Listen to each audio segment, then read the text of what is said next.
जय हिंद दोस्तों, the study with अभी में आपका स्वागत है। और आज हम लोग बहुपद को स्टार्ट कर रहे हैं। तो बहुपद को पूरा बेसिक तरह से हम लोग देखेंगे। तो सबसे पहले जान लेते हैं कि बहुपद किसे कहते हैं। तो ऐसे बीजीय व्यंजक जिसमें चौरों के घातांक हमेशा पूर्ण संख्या रहे उसे बहुपद कहते हैं। समझिए इस बात को। चलिए ऐसे मान लीजिए, सबसे पहले जान लेते हैं कि चौर किसे कहते हैं। तो देखिए चौर के बारे में सबसे पहले जान लेते हैं। जिसका मान हमेशा बदलते रहे, ऐसे बीजीय व्यंजक जिसका मान हमेशा बदलते रहे उसको चौर कहते हैं। जैसे इंग्लिश के वर्णमाला के जितने भी लेटर हैं वो क्या है, वो चौर हैं। ठीक है, अल्फा बीटा गामा क्या है तो वो भी चौर है, थीटा क्या है तो वो भी चौर है। तो ऐसे बीजीय व्यंजक जिसका मान हमेशा बदलते रहे तो उसे क्या कहते हैं, उसे चौर कहते हैं। अचर के बारे में जान लीजिए। तो जितने भी संख्या है क्या है वो अचर है।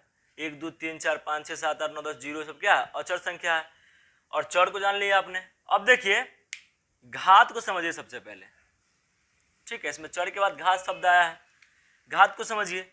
जैसे कोई हम बीजीय चर लेते हैं, देखिए एक्स है ना, तो एक्स का जितना पावर रहेगा ना वो घात कहलाएगा। जितना पावर रहेगा वो क्या कहलाएगा, घात कहलाएगा। तो मान लीजिए एक्स का पावर अगर 4 है ना, तो इस एक्स का पावर 4 है तो इसका घातांक कितना है, इसका घातांक 4 है।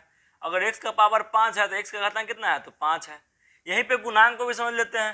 तो गुणांक किसे कहते हैं, तो किसी पद में गुना करने वाली जो संख्या होती है ना उसे गुणांक कहते हैं या अंग गुणांक कहते हैं।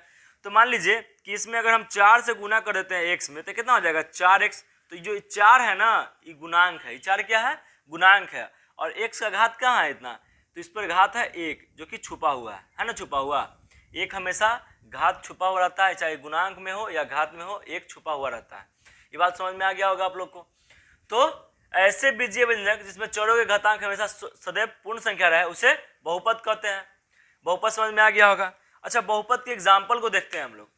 ठीक है, कौन कौन बहुपद हो सकते हैं और कौन कौन नहीं हो सकते हैं। तो देखिए अगर चर रूट में रहे ना तो बहुपद नहीं होगा। ठीक है, अगर चर रूट में रहे तो बहुपद नहीं होगा। अगर चर का घात अगर माइनस में रहे ना तो बहुपद नहीं होगा। अगर चर ना बटा में रहे तो वो बहुपद नहीं होगा। याद रखिएगा ये बात। अगर चर रूट में रहे, घातांक उसका अगर माइनस में रहे और वह बटा में रहे तो क्या हो जाएगा, वो बहुपद नहीं होगा। तो कुछ एग्जाम्पल ले लेते हैं जो कि बहुपद हो। ये बहुपद है, ठीक है, ये भी बहुपद है, ये भी बहुपद है, ये भी बहुपद है। आगे होगी बात समझ में, उम्मीद है।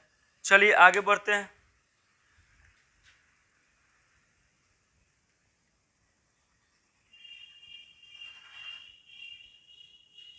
अब देखिए आगे पढ़ना है हमको बीजगणितीय पद। तो चर एवं संख्याओं के गुणनफल को बीजगणितीय पद कहते हैं। समझिए बात को।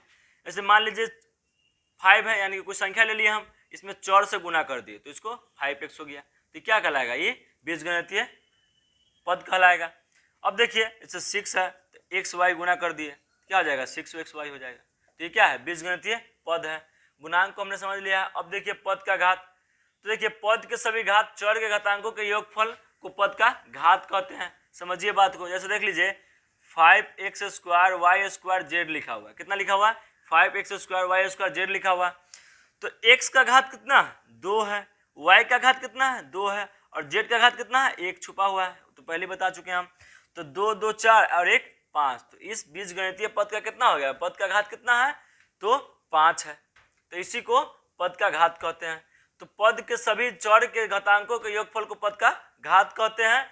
यानी कि ये भी चर है, ये भी चर है और ये भी चर है। सिर्फ अंक को छोड़ के जितना जो सब बचा ना सबको जोड़ देंगे उसका घात, तो क्या निकलेगा, पद का घात निकल जाएगा।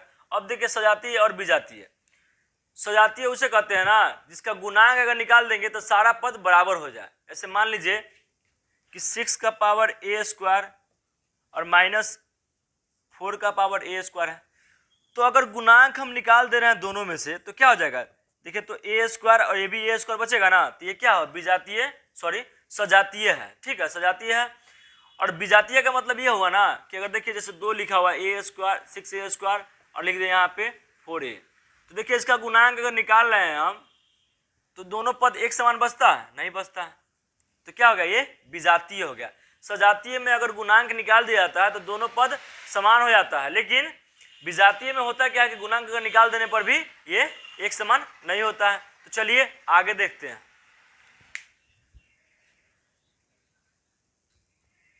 चलिए अगला पॉइंट देखते हैं हम लोग, और अगला पॉइंट हमारा है बहुपद का मानक रूप।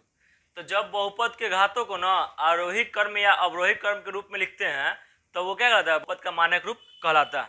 समझिए बात को कि आरोही मतलब होता है बढ़ते क्रम और अवरोही मतलब घटते क्रम। जैसे कोई हम बहुपद लेते हैं तो 5x³ plus 4x² plus 3x plus 5 है। तो देखिए यहाँ पे घात का मान कितना है, 3 है, घात का घात 1 का घात, और x का घात यहाँ कितना है, 2 है, और यहाँ x का घात 1 है, यहाँ x का घात है ये नहीं है। तो ये अवरोही क्रम में है, यानी कि घटते क्रम में आ रहा है ना, तो ये मानक रूप हो गया।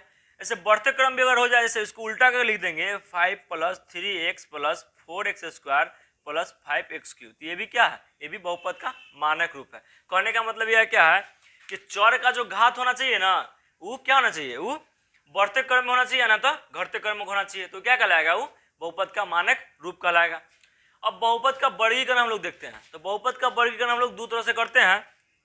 पहला हो गया पदों के संख्या के आधार पर, और दूसरा घातांकों के आधार पर। पहला क्या हो गया, पहला पदों की संख्या के आधार पर, दूसरा घातांकों के आधार पर। तो इसको एक एक करके हम लोग देखते हैं, ठीक है। तो देखिए पद की संख्या के आधार पर, देखिए पहला नंबर में आएगा एक पद या एक पद। तो जिस बहुपद में ना एक के वो पद हो, एक पद कहने का मतलब क्या है कि देखिए सिर्फ 4x हो या 6x हो, सब क्या एक पदी हो गया, ठीक है।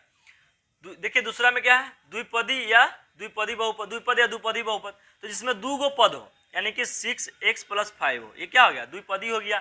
या 6x² प्लस 4 हो गया, ये क्या होगा, द्विपदी हो गया। अब देखिए अगला है त्रिपदी बहुपद, यानी कि 3 गो पद हो। क्या गो पद हो, 3 गो। हम लोग अपना देहाती भाषा में क्या बोलते हैं, पद को बोलते हैं डेग, यानी कि पैर, कितना बार चलना है। तो 3 बार चलेगा, 3 गो पद रहेगा, तो क्या होगा, त्रिपदी कहलाएगा। 2 बार चलेगा, यानी कि 2 गो पद रहेगा, तो द्विपदी कहलाएगा। त्रिपदी का एग्जाम्पल देख लेते हैं। देखिए इसमें क्या गो पद है, 3 गो पद है। अब देखिए शून्य के बारे में समझते हैं, शून्य बहुपद। देखिए इसका उपयोग तो ज्यादा नहीं होता है, लेकिन कभी कभी ऑब्जेक्टिव में इससे क्वेश्चन पूछ देता है, तो देख लेते हैं इसको भी। अब देखिए अगर कोई भी चर लिखा हुआ है,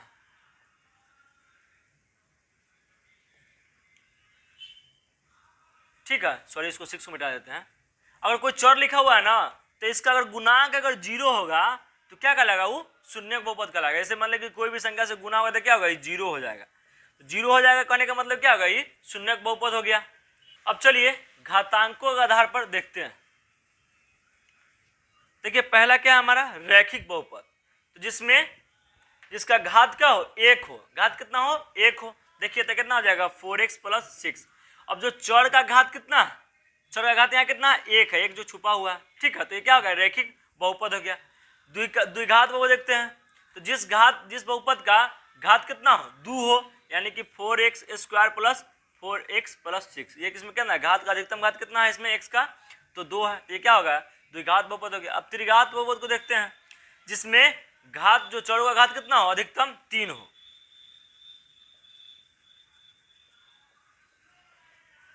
क्या होगा, वो त्रिघात बहुपद कहलाएगा। अब बात को समझिए, रैखिक बहुपद का मानक रूप अगर हम लिखने चलेंगे तो क्या लिखाएगा, तो लिखाएगा ax प्लस बी। क्या लिखाएगा, ax प्लस बी, जहां a तथा b कोई अचर संख्या हो तथा a बराबर 9 हो 0। ये बात को समझिए पहले। x क्या है, यहाँ पे चर है, लेकिन यहाँ पे a जो है ना, हम क्या माने हैं, अचर संख्या माने हैं, यानी कि कोई भी गुणांक माने हैं, ठीक है। तो अगर गुणांक अगर 0 हो जाएगा तो क्या हो जाएगा, वो शून्य बहुपद कहला जाएगा ना। जैसे मान लीजिए कि अगर 0 से अगर हम x में गुना करेंगे तो कितना हो जाएगा, 0 हो जाएगा। इसलिए यहाँ पे 0, x को 0 नहीं मानेंगे। इसको 0 मान लेंगे कोई दिक्कत नहीं है, लेकिन x का जो गुणांक है उसको 0 कभी नहीं लेंगे। अब देखिए द्विघात बहुपद, तो द्विघात बहुपद का मानक रूप क्या होगा, ये ना होगा। तो यहाँ a b c तीनों क्या है, ये अचर संख्या है, और a बराबर यहाँ भी 0 नहीं होगा। बात समझ में आ रही है। अब चलिए त्रिघात बहुपद के एग्जाम्पल देख लेते हैं। त्रिघात बहुपद का देखिए मानक रूप क्या हो जाएगा, A X cube plus B X square plus C X plus D. तो यहाँ ए बी सी डी क्या हो जाएगा, ई हो जाएगा, अचर संख्या हो जाएगा, और ए का मान क्या हो जाएगा, 0 के बराबर 9 होगा। अगर मान लीजिए कि ए का मान अगर 0 हम ले लेते हैं तो ई क्या हो जाएगा, एक्स की हो जाएगा 0, एक्स की अगर गुना करेंगे तो कितना हो जाएगा, 0 हो जाएगा ना। तो बच जाएगा क्या, ही द्विघात बहुपद बच जाएगा, त्रिघात बहुपद होगा नहीं होगा, तो इसलिए ए की जगह पर 0 नहीं लेंगे। तो हमारा बेसिक जानकारी यहीं पे खत्म होता है। तो इसके बाद हम लोग एक्सरसाइज को देखेंगे, और तो उसको चलिए देखते हैं अगले वीडियो में। तब तक के लिए अगर वीडियो हमारा अच्छा लगा हो आपको तो लाइक कर लीजिए, चैनल को सब्सक्राइब कर लीजिए।